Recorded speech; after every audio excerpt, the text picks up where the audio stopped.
안녕하십니까. 이번 강의를 맡게 될 세무회계 대표 세무사 백연식 세무사입니다. 코로나19 방역 수칙에 따라 마스크를 벗고 진행되는 점 양해 부탁드립니다.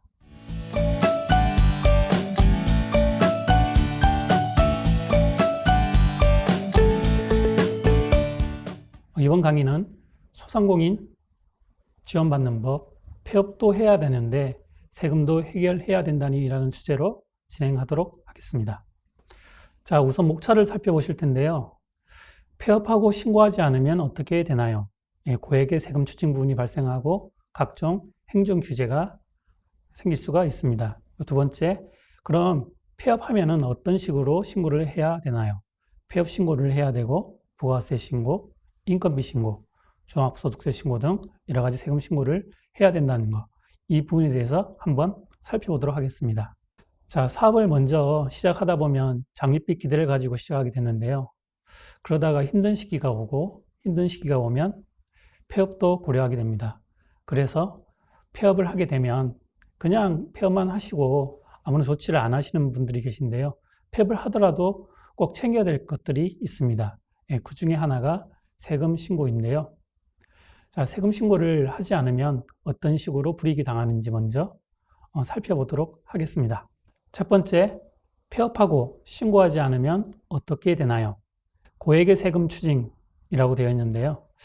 자, 먼저 부가가치세 측면에서 살펴보도록 하겠습니다.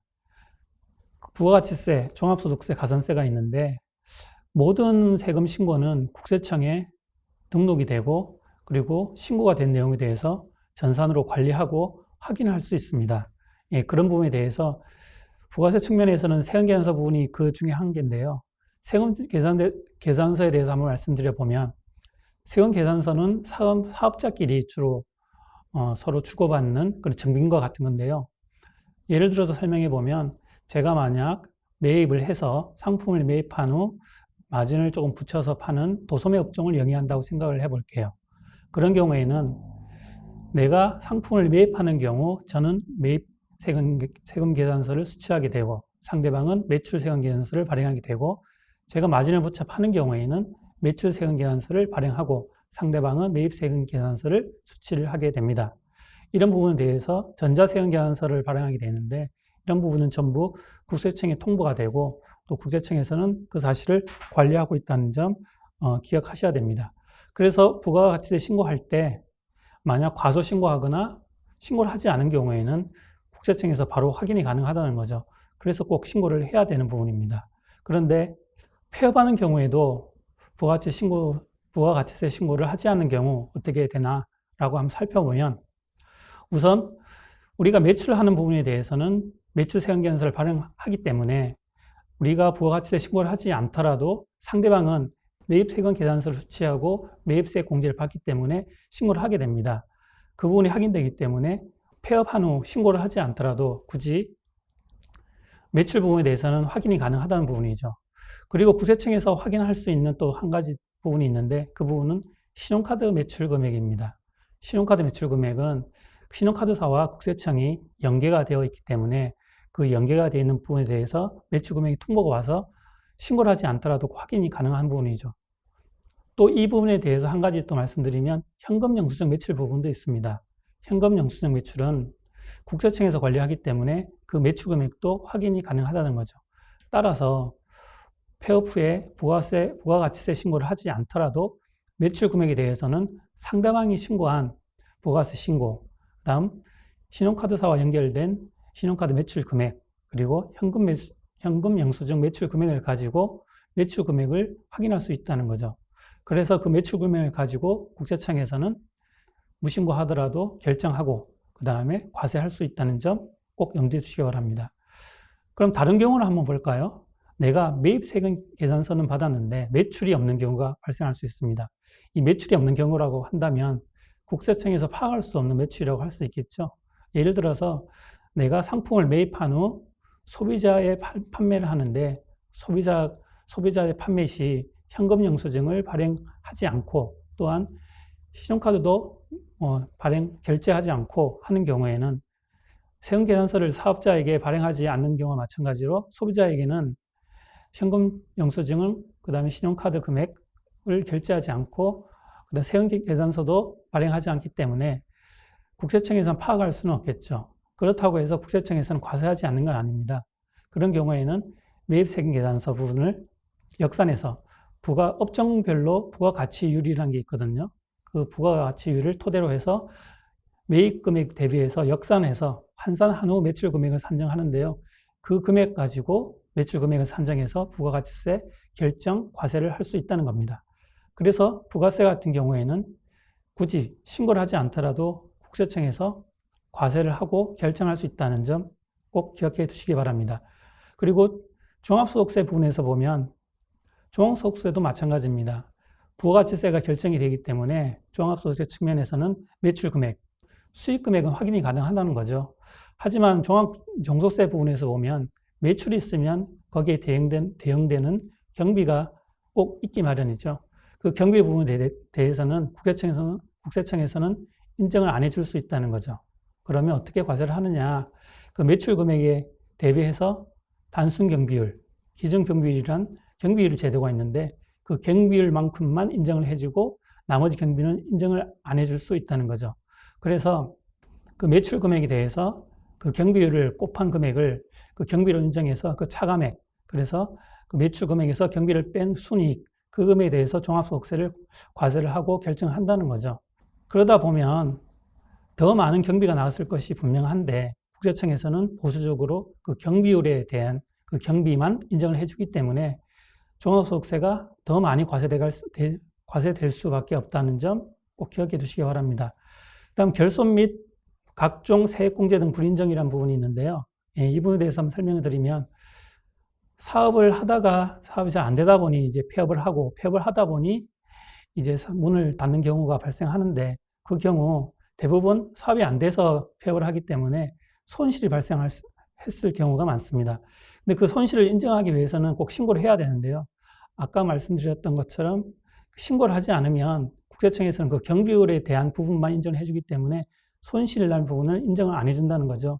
그래서 결손이 발생했다, 즉 손실이 발생했다고 한다면 반드시 신고를 하시는 게 유리한 측면이 있다. 그 부분 기억해 두시고 각종 세액 공제 등 불인정이라고 있는데 이 부분에 대해서 말씀드리면 대표적인 이제 세액 감면, 세액 공제 부분은 중소기업 특별 세액 감면이 있거든요. 이제 그 부분에 대해서 신고를 하는 경우 공제를 받기 때문에 그런 혜택도 받지 못하고 또한 복식부기 의무자인 경우 손익계산서, 대차 제조표 등 그 복식부기로 기장을 하는 경우 복식부기 의무 대상자가 아닌 경우인데도 그렇게 복식부기처럼 기장을 한 경우에는 기장세액 공제를 해주게 되는데 그 기장세액 공제조차 받을 수 없다는 점.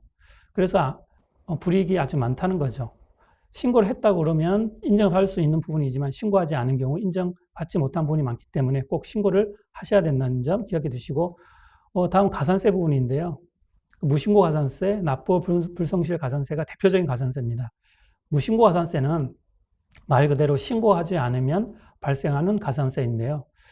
납부해야 될 세액의 20%를 무신고 가산세가 부과됩니다. 그리고 납부 불성실 가산세는 10만분의 25, 일수 계산해서 10만분의 25인데 1년으로 역산하면 9.1% 정도 나오거든요. 대략 1년에 9% 정도 가산세가, 납부 불성실 가산세가 붙는다라고 생각하시면 됩니다. 제가 국세청에서 근무할 때 이제 생긴 사례를 하나 말씀드리면 이분이 오셔가지고 신고를 하지 않으셔서 제가 과세를 했거든요.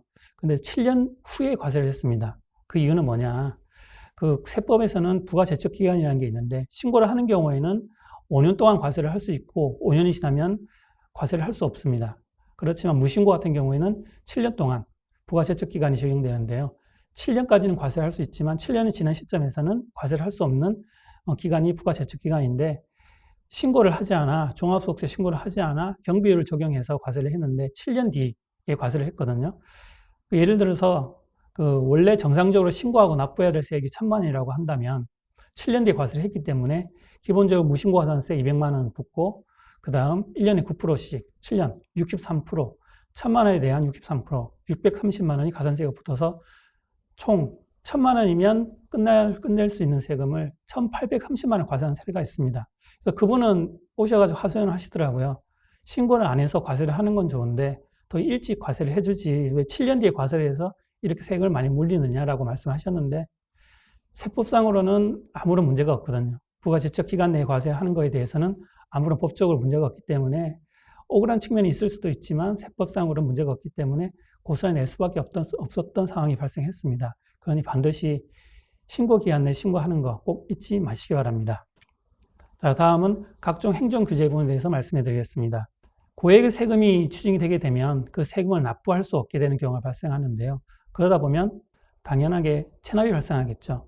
체납이 발생한 경우 신용정보기관에 통보를 하게 되는데 이 내용은 체납세액이 500만 원 이상인 경우 분기마다 한 번씩 신용정보기관에 통보를 하게 되었습니다. 그러면 그분은 금융거래에 제한이 발생할 수 없겠죠. 그래서 생활하는데 굉장히 불편함을 느낄 겁니다. 그리고 출국 금지가 있는데 출국 금지에 대해서는 체납액이 5천만 원 이상일 경우 출국 금지를 할 수가 있습니다.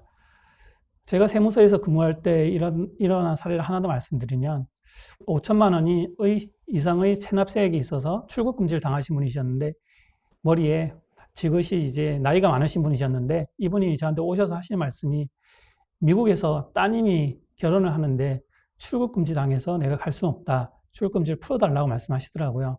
법상으로는 풀어줄 수 없거든요. 그렇다면 5천만 원 이하로 세액을 낮추시면 그때는 풀어주겠다. 그래서 5천만 원 이하로 낮춘 다음에 출국 금지를 풀어주고 결혼식을 참석할 수 있게 해드린 사례가 있습니다. 예, 그 다음은 압류 및 공배 부분인데요. 본인이 체납이 된 상태에서는 국세청에서는 그 금액을 받아내기 위해 본인이 갖고 있는 재산에 대해서 압류를 하고 공매를 할 수 있습니다.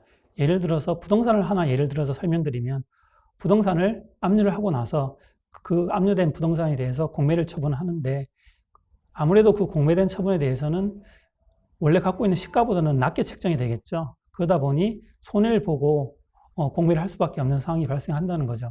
그리고 본인이 체납된 상태에서는 재산을 취득하게 되면 국세청에서 파악을 하고 압류를 하기 때문에 체납된 상태에서는 재산을 취득하기 힘들다. 그런 부분도 꼭 유념해 주시기 바랍니다. 그 다음 면허세 부과 부분인데요.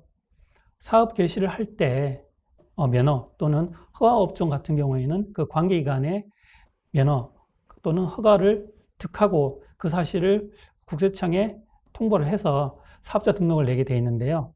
그 부분에 대해서 폐업을 했다고 한다면 그 사실을 그 관계기관에 통보를 해야 되는데 통보를 하지 않은 경우에는 매년 1월 1일 기준으로 갱신된 것으로 보고 면허세가 부과될 수 있다는 점, 그래서 폐업하게 되면 반드시 관계기관에도 폐업 신고를 해야 된다는 점 잊지 마시기 바랍니다.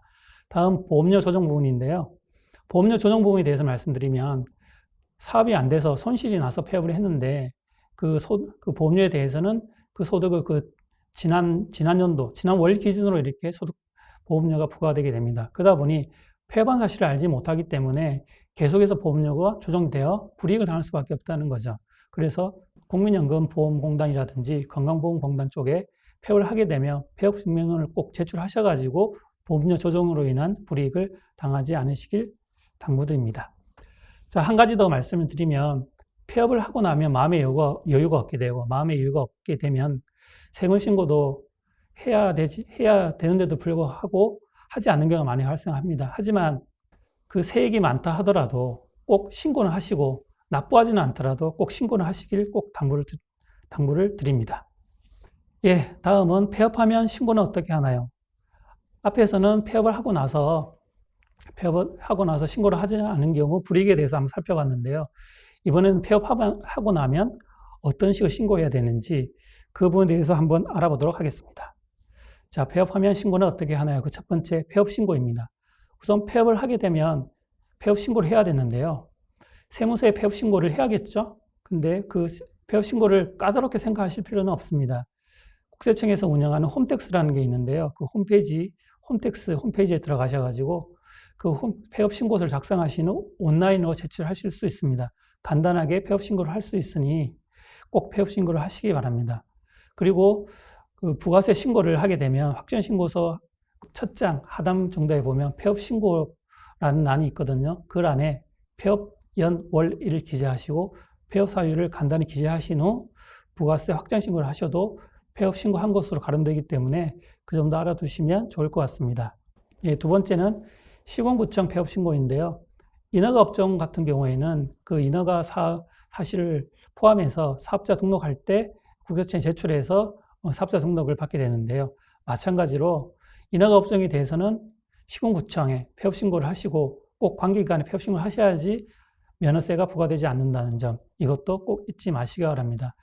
앞서 말씀드렸듯이 폐업을 한 후에 국민연금공단과 국민건강보험공단에도 신고를 하셔야지 그런 보험료 조정에 대한 불이익 받지 않으시니까 이 세 군데 세무서 폐업 신고를 하시고, 인허가 업종인 경우는 시군구청, 그 관계기관에 폐업 신고를 하시고, 그리고 폐업 증명원을 국민연금공단과 국민건강보험공단에 꼭 신고를 해주시기 바랍니다. 폐업하면 신고는 어떻게 하나요? 두 번째, 부가가치세 신고입니다. 부가가치세 신고는 1월부터 6월까지 발생한 매출 실적에 대해서는 7월 달에 신고를 하시고, 7월부터 12월에 발생한 매출 실적에 대해서는 그 다음 연도 1월 달에 신고를 하는데요. 폐업한 경우 부가가치세 신고 기간은 폐업일이 속한 다음 달 25일까지입니다. 예를 들어 11월 10일 날 내가 폐업을 했다라고 한다면 그 다음 달 12월 25일까지 폐업하고 신고 기한 내에 12월 25일까지 부가가치세 신고를 하시면 됩니다. 이때 부가가치세 신고를 할 때 유념해야 될 게 하나 있는데, 그게 뭐냐면 폐업을 하다 보면 갖고 계신 상품들, 재고자산들에 대해서 처분을 하지 못하고 들고 있는 경우가 많습니다. 그 경우 그 재고자산을 구입할 때는 매입세 공제 받으셨을 텐데 폐업하고 나면 국세청에서는 그 상품을 매출하고 받을 부가가치세, 매출세액을 받을 길이 없게 되죠. 그래서 폐업하는 경우에는 그 폐업일에 매출한 것으로 간주하고 그 재고 자산에 대한 부가가치세를 꼭 신고하고 납부하셔야 된다는 점입니다. 마찬가지로 건물, 차량, 기계 등도 그 감가율과 그 기간이 있기 때문에 그를 확인하셔가지고 신고할 내용이 있으면 같이 신고를 꼭 하셔야 된다고 말씀드리는 바입니다. 그 다음, 부가가치세 신고를 해도 부가가치세 납세 의무가 발생하지 않는 경우가 있는데요. 폐업을 하는 경우 그냥 폐업을 하고 문을 닫는 경우도 발생하겠지만, 폐업을 하고 나서 가지고 계신 인테리어 그리고 재고자산 등을 누구한테 넘기고 양도하고 사업을 폐업하는 경우가 있습니다. 그런 경우 가지고 계신 인테리어라든지 재고자산을 넘기고 양도하는 경우에는 부가가치세 납세 의무가 없을 수도 있는데, 이걸 포괄양도 양도시 부가가치세라고 합니다. 이런 경우 포괄양도 양수라고 한다면 폐업을 하면서 그 사업은 계속 진행되는데 그 경영 주체만 바뀌어서 진행되는 경우 그 사업에 대한 그 권리, 의무를 모두 양도 양수를 한다고 한다면 그 사업은 처음부터 계속 이루어진 것으로 보고 부가가치세, 폐업한 것으로 보지 않고 부가가치세 납세 의무 없이 이제 신고를 할 수 있다는 점, 이것도 기억해 두시면 좋을 것 같습니다. 예, 다음은 인건비 신고인데요. 그 인건비 신고는 사업을 하면서 직원을 채용하시거나 고용하시는 경우 발생하는데, 그 첫 번째로는 원천세 신고, 원천징수 이행 상황 신고서라고 하는데요. 매달 직원들한테 지급한 금액과 그 원천세액에 대해서 신고를 하는 게 원천세 신고고요. 각종 지급 명세서 제출, 지급 명세서는 그 사람이 총 지급한 1년 동안에 총 지급한 금액, 아니면 그 분기, 반기 내에 지급한 금액과 함께 그분의 그 지급받은 자의 인적 사항을 같이 해서 신고하는 게 지급 명세서입니다. 이 지급 명세서가 필요한 이유는 지급받는 사람 입장에서는 이제 그 소득이 발생한 것이기 때문에 그 소득 내용을 국세청에서 확인하기 위해서 지급 명세서를 제출하는 것이고, 매년 5월달 종합소득 신고할 때 이런 식으로 원천세를 징수당하신, 지급받으신 분들은 5월달에 이런 내용이 통보가 갔기 때문에 이런 부분을 반영해서 종합소득 신고 시 반영해서 신고를 하시라고 안내문을 발송할 수 있는 그런 요소가 되는 부분이 지급 명세서라고 생각하시면 됩니다. 그래서 인건비 같은 경우에는 폐업하더라도 원천세 신고를 매달 하시고, 지급 명세서도 그 기간에 맞춰 근로소득, 사업소득, 일용직, 기타 소득 등에 대해서 그 신고 기간에 맞춰서 꼭 신고를 해 주셔야지 되는 부분입니다. 다음은 4대 보험 상실 신고 및 사업장 탈퇴 신고입니다. 인건비 신고에 대해서 처음에 직원분을 채용할 때 4대 보험 취득 신고를 하시게 되어 있는데요. 마찬가지로 폐업 후에도 4대 보험 상실 신고를 하셔야 되고요. 사업장 탈퇴 신고를 하셔야 됩니다. 그 시기는 폐업일로부터 15일 내에 예고하셔야 되니까 이 부분도 꼭 잊지 마시기 바랍니다. 예, 다음은 종합소득세 신고 부분에 대해서 알아보겠습니다. 종합소득세 신고는 다음 연도 5월 31일 날 하는데요. 종합소득세는 말 그대로 종합소득세입니다. 종합해서 신고를 하는 거거든요, 소득을. 이자소득, 배자소득, 배당소득, 근로소득, 연금소득, 사업소득 등 모든 소득을 종합해서 신고를 다음 연도 5월 30일 날 하도록 되어 있습니다. 여기서는 폐업 후 신고 내용이기 때문에 사업소득에 대해서 말씀드리면 상반기에 폐업을 하든 하반기에 폐업하든 1월 달에 폐업하든 12월 달에 폐업하든 다음 연도 5월 31일 날 꼭 신고를 해야 된다는 거 꼭 잊지 마시기 바랍니다. 특히 상반기에 폐업을 하시는 분들은 그 폐업 후 사업소득을 신고해야 된다는 내용을 잊어버린 경우가 가끔씩 있는데 꼭 잊지 말고 달력에 메모를 하고 꼭 신고를 하시기 바랍니다. 좀 전에 말씀드렸듯이 종합소득세는 종합해서 신고를 하는 거기 때문에 타소득이 있는 경우에도 꼭 합산해서 신고를 해야 됩니다. 지금 폐업하는 사업소득에 대해서는 아마 대부분 사업이 안 돼서 폐업을 하는 경우가 대부분이기 때문에 손실이 발생했을 가능성이 큽니다. 그 손실이 발생한 경우, 다른 소득이 있는 경우 합산해서 신고를 하면 그 손실된 부분을 차감해서 신고가 되기 때문에 그만큼 소득 금액이 줄어드는 효과가 발생하겠죠. 그러면 그만큼 세금이 줄어들고 줄어든 만큼 절세가 가능하다는 거죠. 그래서 이 손실이 발생한 경우 꼭 반드시 합산해서 신고를 해야 된다는 거 잊지 마시기 바랍니다. 예, 지금까지 폐업하면 신고를 해야 되는지 여부, 그리고 폐업하고 신고를 하지 않는 경우 어떤 불이익이 있는지에 대해서 말씀드렸습니다. 대략적으로 전체적으로 한번 개요를 설명드리면 폐업을 하고 나서 신고를 하지 않는 경우에는 고액의 세금 추징이 발생할 수 있고 두 번째 각종 행정 규제가 발생할 수 있다는 점 잊지 마시고요.